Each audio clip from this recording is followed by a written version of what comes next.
Muito boa tarde. Sejam bem-vindos para mais essa tarde. E hoje é sempre do livro Fonte Viva, psicografado por Francisco Xavier, é Caindo em Si. Bom, todo mundo, acho que aqui com qualquer idade, tem medo de cair, né? Essa é a única vez que a gente reza para cair, que é cair em si. É como um despertar, como uma segunda chance. E começa falando sobre o filho pródigo, que é uma parábola em que é reforçado muito essa força de que tem você dar a segunda chance para as pessoas.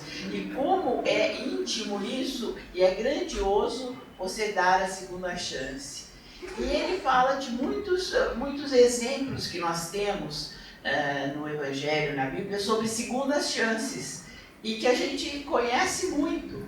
Um deles, o primeiro que ele fala, é Judas Iscariotes.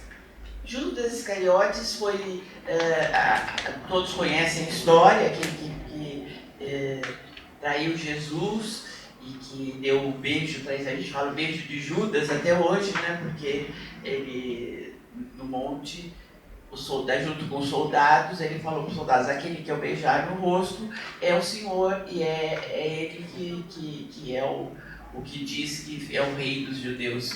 E ele deu o beijo e realmente pegaram Jesus, e a gente sabe toda a história. Agora eu encontrei uma coisa muito interessante. Como tudo que tem é questionado, apareceu uma questão sobre isso, sobre o papel de Judas nessa história, dizendo que Judas era um apóstolo muito amado por Jesus, era muito inteligente e que era o único que sabia que se Jesus não fosse condenado e crucificado, a profecia não se cumpriria. Então ele foi como se fosse um combinado. Então existiu esses estudos, e no Egito, tem aqui onde, na década de 60, e Nag Hammadi, no Egito, trouxe essa nova versão. Então daí a gente vê que às vezes o nosso olhar nos engana. Então o que isso vem a dizer? Olha que lição contra a nossa primeira visão de tudo. Às vezes nós temos uma primeira impressão e dela fazemos todo o imaginário, e de repente nós vemos que nós temos que cair em nós mesmos para perceber que às vezes não é isso. Então a história de Judas é um que teve a segunda chance, porque ele se arrependeu, ele até se suicidou, né? Contam que ele se suicidou. Então não foi um exemplo dos melhores dentro esse, porque realmente a gente, quando se arrepende, a gente tem que lutar, a gente tem que ser forte, a gente tem que saber: eu errei e vou me consertar e provar pelas nossas ações que nós somos dignos de uma segunda chance. Então essa fuga pelo suicídio não é dos melhores. A outra que ele fala é sobre Maria de Magdala, Maria Madalena.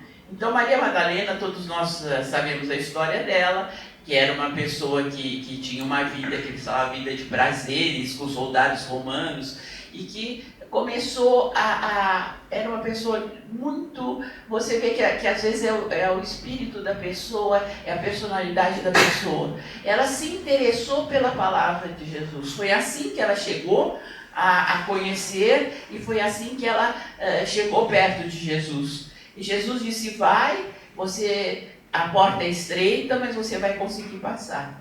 E vocês entendam a importância que ela foi a primeira que viu Jesus ressuscitado, e foi aquela que realmente tirou da cruz. Então, que o viu ressuscitar, então foi dada a ela essa importância.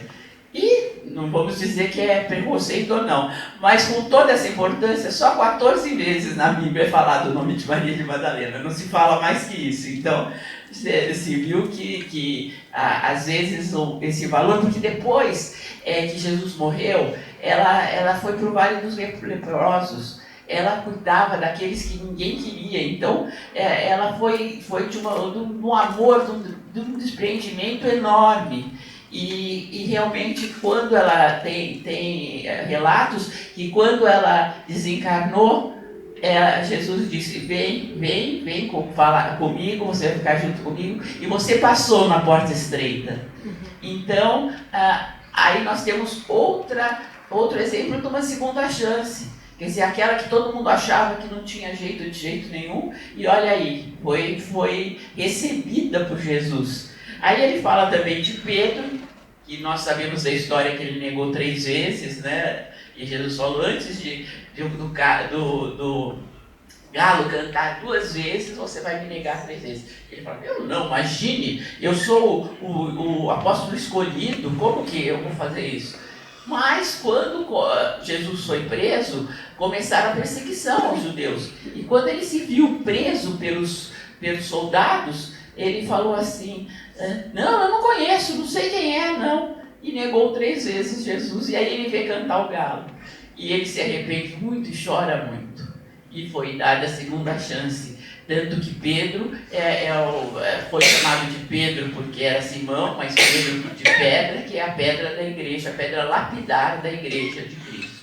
Então, mais uma segunda chance bem aproveitada. Porque às vezes tem segundas chances que são desperdiçadas, o que é uma pena. Porque já houve todo aquele movimento de bondade de quem foi ofendido, de quem sofreu alguma mágoa, e de repente tem essa abertura, e aquele que teria que aproveitar a segunda chance, às vezes não aproveita. Então, e fala de Paulo de Tarso, que também todos conhecem, que era um cobrador de impostos, muito inteligente, e que na estrada de Damasco, ele tem uma luz muito forte, ele cai, e quando ele levanta ele está cego.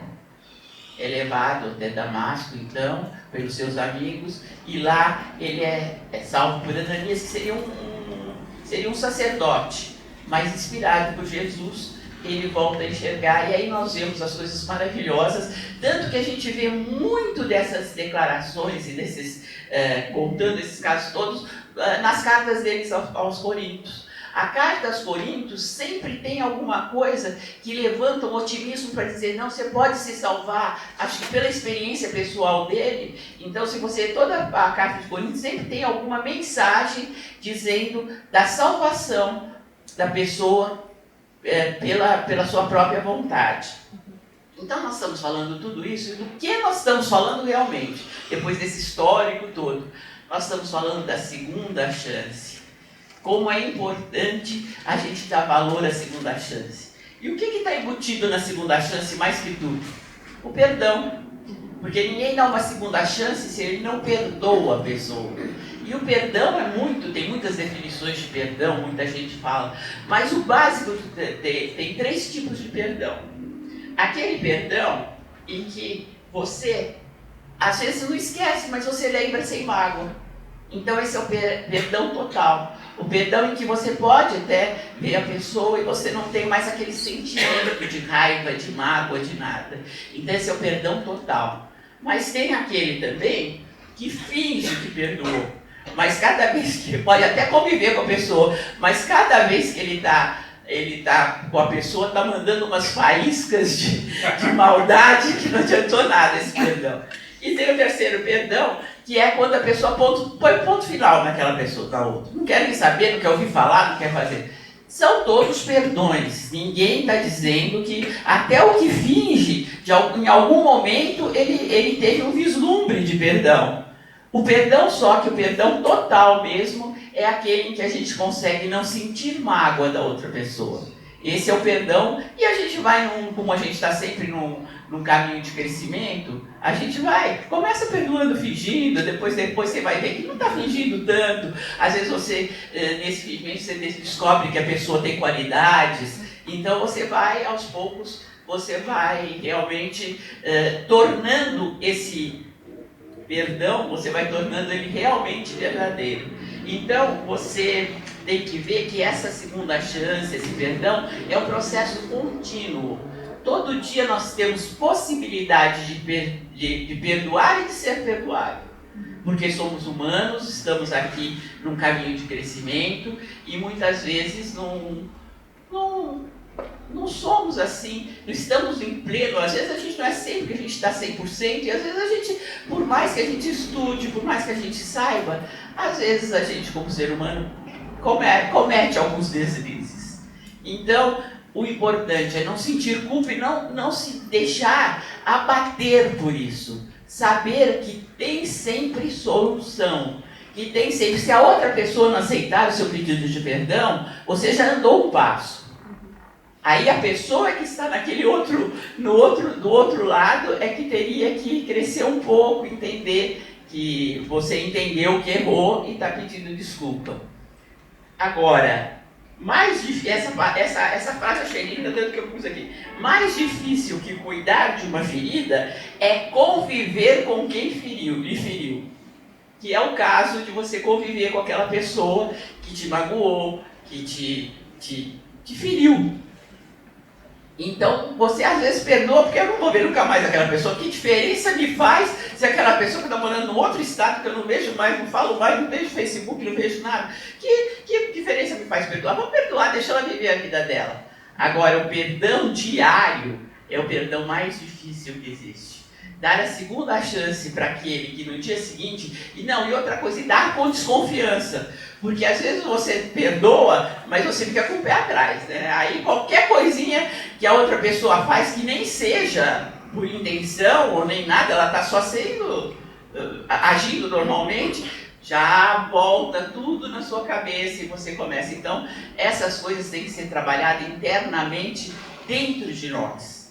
Tudo isso é um motivo de crescimento. Quando ele fala caindo em si, é um reconhecimento de que no nosso crescimento espiritual, nós podemos andar etapas, nós podemos andar passo a passo. E um dos passos mais importantes é esse do perdão. É esse de, no fundo, uma segunda chance, é você não ter preconceito. Porque às vezes você ignorou aquela pessoa ou se indispôs com aquela pessoa por um preconceito, por uma noção antiga que você tinha, ou porque você, pela aparência, já julgou, porque você foi precipitado no seu julgamento. Então, tudo isso são pontos que nós temos que estudar dentro de nós mesmos. No nosso contato com o nosso semelhante, quando a gente fala que são nossos irmãos em humanidade, nós temos, é bonito falar, mas nós temos que entender isso como realidade. Dizendo que irmãos quer dizer que eles são feitos da mesma matéria, que eles têm a possibilidade de errar como nós temos. Então, se nós tivermos essa empatia e entendermos as atitudes dos outros, podemos não aceitar. Mas nós perdoamos e seguimos o nosso caminho. Então, o importante é dentro de nós. O importante é a grandeza e a riqueza que nós adquirimos toda vez que nós perdoamos, toda vez que nós damos uma segunda chance. Porque se na segunda chance, como eu disse, a pessoa não aproveitou, o problema não é nosso. Nós demos a segunda chance. Nós tivemos esse passo. Nós tivemos esse crescimento de entender que a pessoa errou, mas que ela pode consertar e pode melhorar. A pessoa não aproveitou. Então o problema é da pessoa, não é nosso. E eu, para terminar, eu vou ler aqui, porque é de Augusto Branco, por sinal não sei quem é, mas achei tão lindo que eu trouxe para ler. Cuide para não conceituar pessoas por seu histórico, por suas origens ou pelo que ela aparenta. Isto pode levar a sérios equívocos. Um homem não é as roupas que veste, não é o lugar de onde veio, nem é o que fez no passado. Conceituar as pessoas pelo que fizeram no passado é não confiar na própria evolução do indivíduo. Está claro que todos os indivíduos evoluem em suas vidas. Além disso, há muito sobre a vida de uma pessoa e seus supostos erros que escapam ao conhecimento e à compreensão de todos, porque há coisas que são essencialmente íntimas e não é lícito fazer julgamento nenhum, que dirá daquilo que não se tem total conhecimento. Sim, uma pessoa pode regredir também, mas não é olhando o passado dele que você observará isso, mas com os olhos fixos no presente. Mesmo que tenham cometido erros gravíssimos no passado, é possível que essas pessoas se recuperem e evoluam de modo surpreendente, bastando que encontrem ambiente favorável e no sorriso das pessoas uma segunda chance. Então, vamos sorrir, vamos dar a segunda chance para as pessoas. Às vezes nós temos uma impressão errada de uma pessoa porque ela foi ríspida em determinado momento.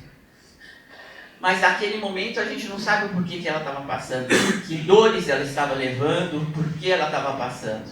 Então nós temos que entender que foi um momento, não foi um retrato da pessoa. Claro que não vamos ser poliana e pensar que todas as pessoas são lindas, maravilhosas, e tem, não. Existem as pessoas, portanto que nós estamos aqui para melhorar. E essas pessoas também têm. Eu lembro que um dirigente aqui falava assim, puxa, um amigo foi fazer vidas passadas, lá, reconstrução das vidas passadas, falou, nossa, mas eu fui um assassino, eu assassinei 100 pessoas, e aí como que eu posso pensar nisso? Ele falou assim, mas umas encarnações anteriores a essa você matou 1000, então você matou só 100, tá bom. Se você agora matar 2, tá melhor ainda. Então, às vezes, tudo é proporcional, nós não sabemos, às vezes nós temos que... na outra encarnação eu fui rainha, Não, na outra encarnação, se nós estamos aqui nesse mundo de expiação e prova, grande coisa nós não fomos. Porque nós estamos evoluindo. Se nós não gostamos do que nós somos hoje, imagina o que nós somos antes. Então vamos tratar de gostar do que nós somos, nos dar uma segunda chance. Acho que de tudo isso, o ponto mais importante de toda essa lição é esse. Não é só dar a segunda chance para o outro, é dar a segunda chance para si mesmo. Entender, eu agi assim, entender, puxa, mas como eu pude agir assim, não devia. Mas eu vou consertar e as pessoas vão entender pelas minhas atitudes, pelas minhas palavras, pela minha vida presente e daqui para frente, que realmente eu mereço uma segunda chance. Então é isso aí. Muito obrigada.